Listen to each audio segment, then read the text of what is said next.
Welcome to NTD News. I'm Stephanie Cox. President Trump signed an executive order today aimed at transforming kidney care in the U.S. He says he hopes this will have a spin-off effect on other organ transplants as well. The goal of the order is to reduce the number of kidney patients 25% by 2030, make more kidneys available for transplant, and ensure those kidneys get to waiting patients faster. My order supports the selfless individuals who donate kidneys by granting them reimbursement for extra expenses associated with organ donations, such as lost wages and child care.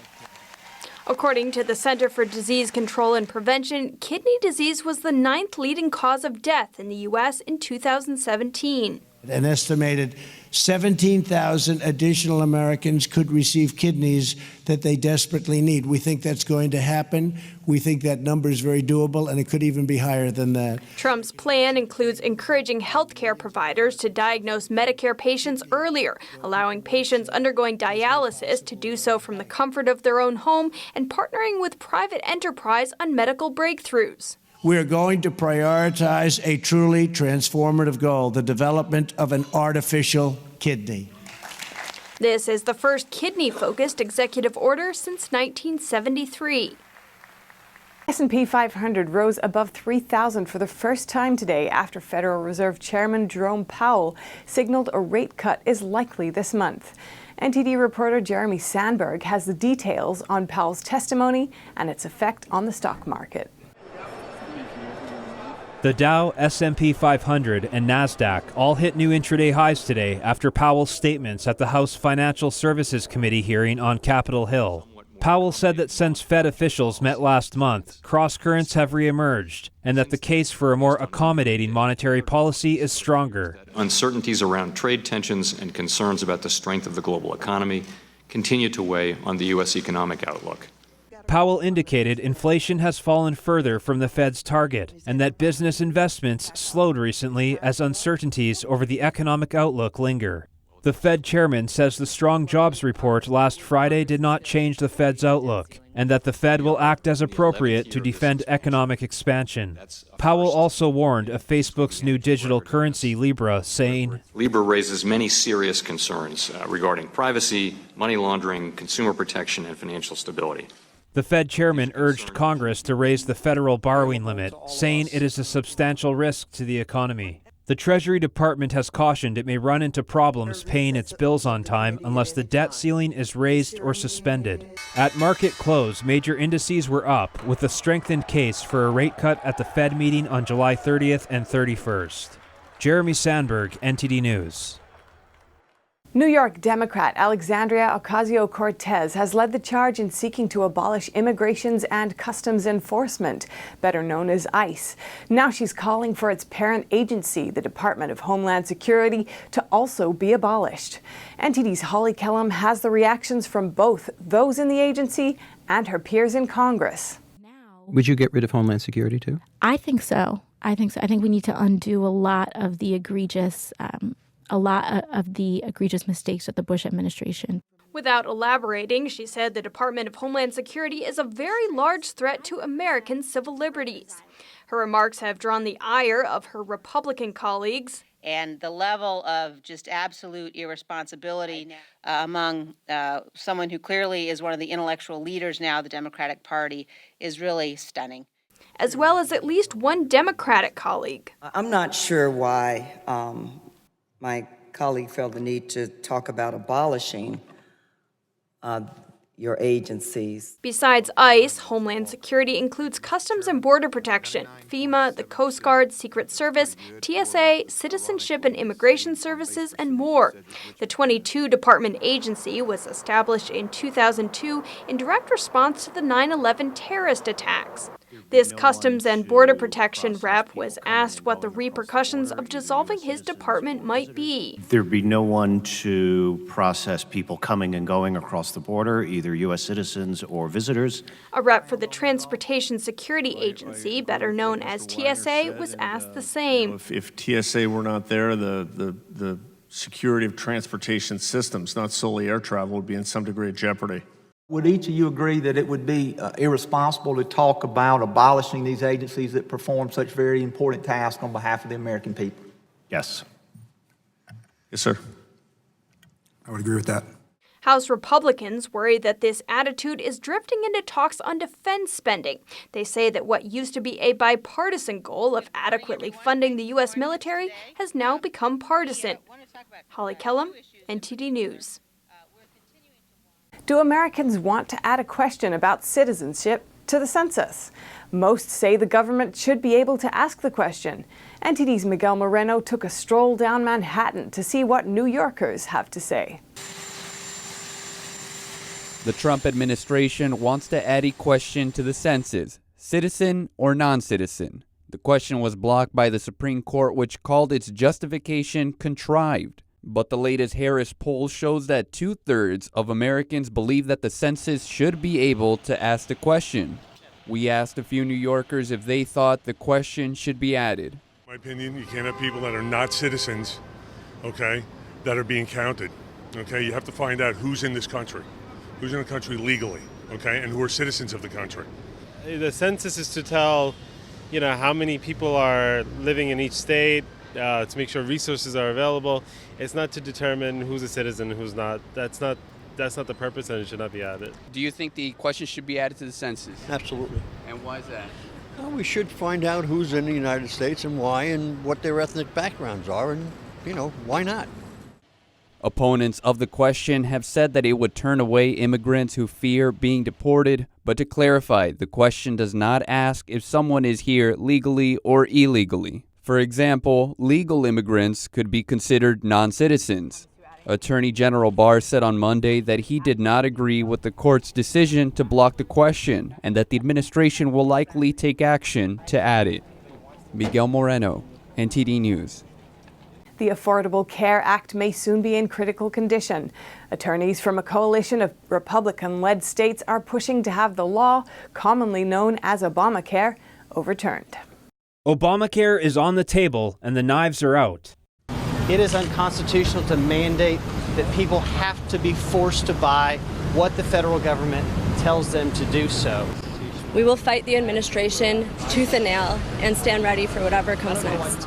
The Affordable Care Act's fate is under debate in front of an appeals court in New Orleans. Congress made a mistake in the way that they created the Affordable Care Act, and the consequence of that is that that law is going to be struck down. If they have their way, millions of Americans could be forced to delay, skip, or forego potentially life-saving health care altogether. Yesterday, 2 of the 3 judges on the panel indicated they may agree with a lower court decision that called for striking down the entire law. If you no longer have the tax, why isn't it unconstitutional?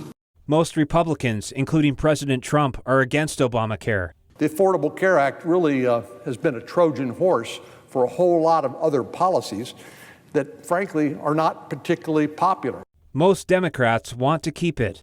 If the ACA were struck down, families and communities around the country would bear life-altering consequences, and the healthcare system would be thrown into chaos.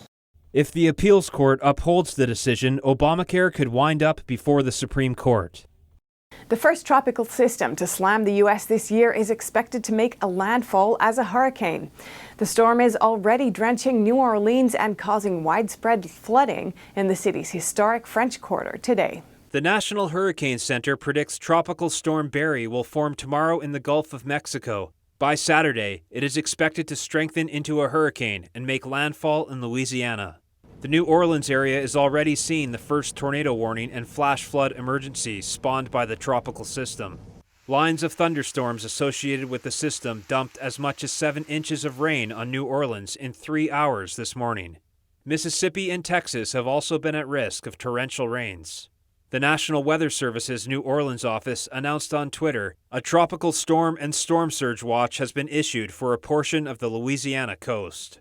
Officials have raised concerns that the heavy rain might cause an overflow of the already brimming Mississippi River. A tropical storm watch is currently in effect, and forecasters are warning of a possible hurricane.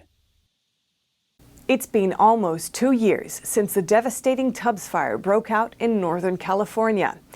Recent research reveals that firefighters deployed to battle the blaze have elevated levels of harmful chemicals. Here's NTD's Eileen Eng reporting from the San Francisco Fire Department headquarters. Experts announced Tuesday that some of the firefighters sent to the Tubbs fire have higher levels of mercury in their blood compared to those who were not deployed to the fire. They studied a total of 180 firefighters. 149 of them were deployed to the Tubbs fire and 31 were not. Of the 149 who were sent out, 10 had elevated levels of mercury in their blood. You're putting out a fire, you're surrounded by the smoke gets all over you, and you take that back to the station or you take that back to the campsite, wherever you are, and you're out there for 2 weeks, you're not showering, it's going into your system, you're breathing it. Another chemical they found was PFAS, commonly found in packaging and stain and water-resistant fabrics. It's also used in firefighting foams for fire suppression activities, so that's why we were interested in that particular chemical. Morello Frosch, principal investigator for the study, said they cannot be sure these elevated concentrations are due to the Tubbs fire itself, since exposure can come from anywhere. That's one of the challenges when we measure chemicals in people's body, is we find the presence of the chemical, we can compare the levels, but those chemicals don't necessarily leave a calling card and tell us where it came from. They all agreed that these firefighters need better equipment. According to Tony Stefani, a retired captain from the SF Fire Department, the firefighters didn't wear the same protective gear that they would normally wear in structure fires because they need to move quickly in wildland fires. You cannot do that with a 30 or 40 pound tank of air on your back, as well as 40 pounds of equipment on your pants and a turnout jacket. So far, those exposed to the high levels of chemicals do not show any side effects or signs of cancer. Meanwhile, they are looking into the available technology, decontamination policies, and funds to help pay for better equipment. Eileen Ing, NTD News, San Francisco.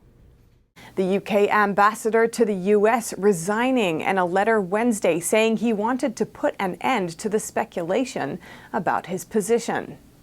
The decision follows a leak of diplomatic cables which revealed Kim Derrick referred to the Trump administration as clumsy and inept. UK Prime Minister Theresa May announced the decision to Parliament. This morning I have spoken to Sir Kim Derrick. I have told him that it is a matter of great regret that he has felt it necessary to leave his position as ambassador in Washington. It comes after President Donald Trump said on Monday that the White House would no longer deal with the British ambassador.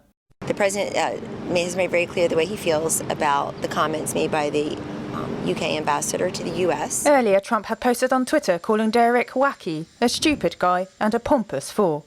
Trump then responded yesterday to reporters about Derrick. The ambassador has not served the UK well. I can tell you that. We're not big fans of that man, and he has not served the UK well. For his part, Derrick said in his resignation letter, "I believe in the current circumstances, the responsible course is to allow the appointment of a new ambassador." Jane Werrell, NTD News. A new report says the biggest threat to freedom in the 21st century can be resolved with democratic capitalism. The author of Dismantling the Authoritarian Corruption Nexus says in China, the people are not the enemy. The Chinese Communist Party is. Studies here. I hold 4 degrees in political science. Clay Fuller is a research fellow at the public policy think tank, the American Enterprise Institute. He says first, we need to start with a clear definition. The Chinese people are not the Communist Party. But that there is a new era in global dynamics, with Washington saying China is a strategic competitor of the US. And it comes down to the way the two countries operate fundamentally. Modern great power competition as not a clash of civilizations, but as a clash of governance systems. Right? This is freedom versus authoritarianism. Yet, he says, many Americans don't understand this distinction. A recent open letter from nearly 100 American former diplomats, scholars, and business leaders is a good example. The letter, titled "China is Not an Enemy," criticizes the Trump administration's tough stance on Beijing and fails to identify key differences between the country and the regime. China is not the enemy. The Communist Party is. Fuller's research suggests corruption features in all authoritarian regimes. He says economic entanglement between democracies and authoritarian states destabilizes democracies. It intensifies security risks and economic inequality, and this kind of entanglement must be scaled back. He warns the U.S. political and business community that the Chinese Communist Party is likely to collapse at any time, just like the former Soviet Union. Right, so we just woke up one day in 1991 and the Soviet Union was no longer there, and we didn't know why. And it took years after, looking back, to find out that, it was the depths of corruption that led from a socialist system. He fears this could be happening in China right now, but because the regime is without a free press, we don't know it yet. Reporting by Kitty Wong, NTD News. A ticker tape parade honoring the U.S. women's national soccer team in New York today. The ceremony today at City Hall was followed by a massive ticker tape parade through Lower Broadway, which is also known as the city's Canyon of Heroes. U.S. women's soccer star Megan Rapinoe thanked the city for their party. Everyone who made this happen, thank you so much. It's not possible without everyone. We really do appreciate all that it takes to shut down the biggest, best city in the world. For the biggest, best team in the world. Thank you for that. That means the world to us. Many excited fans came from afar yesterday just to come see the parade today. It's so awesome to be here. I drove from Buffalo, New York last night. All overnight, we drove the whole way here. We're just excited to be here. Another fan from Western New York also drove 6.5 hours to be here. It's just an awesome feeling to know that everyone is on the same just level of excitement and pride for our national team and our country. The last celebration parade was back in 2015, also for the U.S. women's national team. Baseball's New York Yankees is the only other sports team in the city that gets back-to-back parades, showing how big a deal this is and another way these women have made history. The U.S. women's national team is celebrating their 4th World Cup win in 28 years.